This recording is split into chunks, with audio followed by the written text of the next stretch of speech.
존경하는 종로구민 여러분, 안녕하십니까? 박희연 의원입니다. 나덕균 의장님, 정재호 부의장님, 그리고 선배 동료 의원님을 비롯하여 정문호 구청장님, 이병철 부구청장님, 그리고 관계 공무원 여러분의 노고에 감사드리며 두 건의 구정 질문을 드리겠습니다. 첫 번째 질문입니다. 본 의원은 특정 건축물, 이른바 위반 건축물 양성화에 대한 방안을 모색하고자 이 자리에 섰습니다. 위반 건축물 양성화는 2000년대 초부터 2014년까지 한시법을 통해 전국적으로 약 50만 가구가 혜택을 받았으나 지난 11년간은 사실상 중단된 상태입니다. 현행 제도는 구조적으로 주민의 삶을 외면하고 있습니다. 많은 주민이 건축 당시의 관행, 불명확한 정보, 과도한 규제 등 비자발적 사유로 인해 위반 건축물의 소유자가 되었습니다. 타인에게 피해를 주지 않더라도 강화된 이행강제금이 평생 반복적으로 부과되어 주민들의 생계에 부담이 되는 경우도 많습니다. 또한 일부 세입자는 해당 건축물이 위반 건축물이라는 사실조차 모른 채 전세 보증 보험 등 각종 정책 지원에서 배제되고 있는 현실입니다. 특정 건축물 한시적 양성화는 불법에 대한 용인이 아닙니다. 자발적 시정이 어려운 선의의 피해자를 보호하고 주민을 법의 사각지대에서 구제하여 도시의 안전과 질서를 제도적으로 관리하기 위한 현실적 수단입니다. 국정기획위원회는 지난 7월 31일 국토교통부와 서울시 등 지자체 전문가 등이 참석한 간담회를 거쳐 주거 목적 위반 건축물인 특정 건축물에 대한 합리적 관리 방안을 신속 추진 과제로 선정하고 정부에 제안하기로 했으며 한시적 양성화를 적극 추진하겠다는 입장을 밝혔습니다.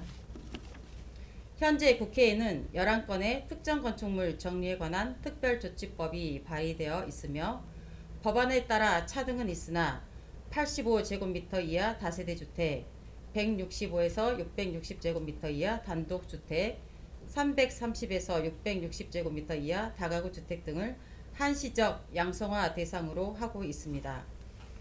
그러나 종로구는 다세대, 다가구가 밀집해 있고 한옥을 이용한 상업시설 등 다양한 근린생활시설이 주거로 전용된 혼합용 건축물도 많습니다.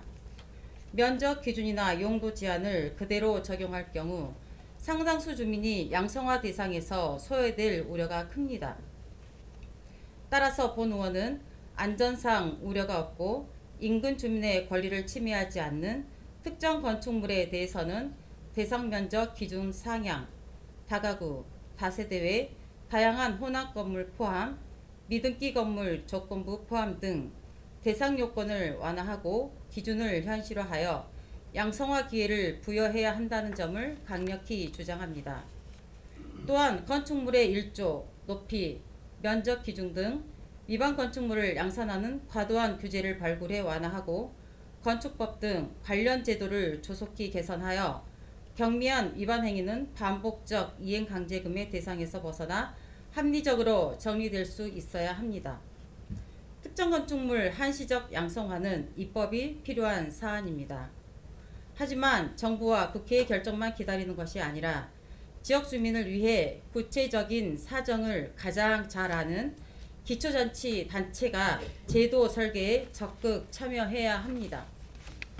서울시는 올해 상반기 주거형 위반 건축물 조사를 진행한 결과 다세대, 다가구 등 저층 주택을 중심으로 생활 편의를 위한 소규모 위반 사례가 대다수인 점을 확인하고 지난 8월 6일 이를 해결하기 위한 행정지원, 조례 개정, 제도 개선, 3가지 지원 방안을 발표했습니다.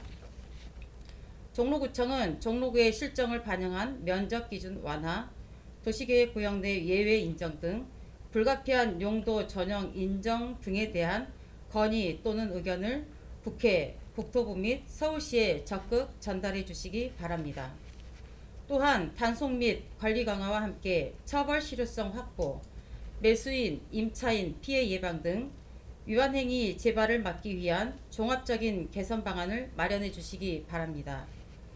위반 건축물 양성화는 이행강제금으로 고통을 겪고 계신 주민들의 생존과 안전을 위한 현실적인 대안이 될 것입니다. 특정 건축물의 양성화 조치가 시행되고 불합리한 규제와 제도가 전면 정비되어 건축물을 합리적으로 관리하여 주민의 부담을 실질적으로 덜어드릴 수 있기를 기대합니다. 다음은 두 번째 질문입니다. 마을버스 운행 구간 확대 필요성에 대해 말씀드리고자 합니다. 종로 07번 마을버스는 성균관대학교와 해화역, 방송통신대를 거쳐 이화 사거리까지 운행되고 있습니다.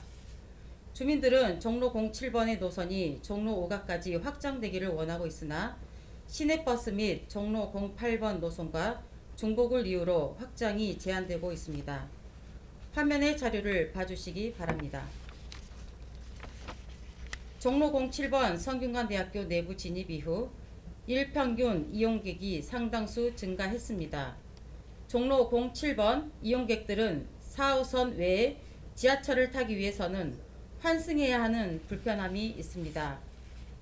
교통 현실을 고려할 때 일부 노선 중복을 이유로 노선 확대를 제한하는 것은 바람직하지 않습니다. 중복은 경쟁이 아니라 보완입니다. 시내버스는 큰 길을 따라 이동하는 간선, 지선 체계이고 마을버스는 주민들의 생활권 골목과 최종 목적지를 이어주는 마지막 1km 교통수단입니다. 따라서 일정 구간이 겹친다고 해도 서로 기능이 다르며 오히려 통합된 교통망의 완결성을 높이는 보완적 관계라 할 수 있습니다. 또한 종로는 언덕과 좁은 골목이 많은 지역으로 시내버스만으로는 생활권 접근성이 충분치 않습니다. 마을버스가 유일한 교통수단인 곳에서 일부 구간 중복을 이유로 노선 확대를 막는 것은 노인, 학생 등 교통약자에게 이동권을 제한하는 결과를 초래합니다. 따라서 마을버스 이용객의 실질적 수요를 반영하여 일부 구간 중복을 이유로 노선 확대를 제한해서는 안 됩니다. 화면의 조례를 봐주시기 바랍니다. 서울특별시 여객 자동운수 사업의 재정 지원 및 한정 면허 등에 관한 조례 제10조 제3항에 따르면 수송 수요의 급격한 변동 등으로 인하여 마을버스 노선을 시급히 조정해야 할 사유가 발생하면 노선을 조정할 수 있으며 같은 조 제4항 단서에 따라 시장이 지역의 특수한 사정으로 인하여 필요하다고 인정하는 경우 중복 운행 구간에서 시내버스 및 마을버스 정류소는 각각 4개소를 초과하여 설치할 수 있으며 중복 운행 구간의 정류소 설치에 관한 세부사항은 시장이 따로 정한다고 규정하고 있습니다. 마을버스는 주민에게 가장 밀접한 교통수단입니다. 노선 확대를 통해 생활권, 교통 공백을 메우고 환승 편의가 증진되어 상권의 활성화까지 달성할 수 있습니다.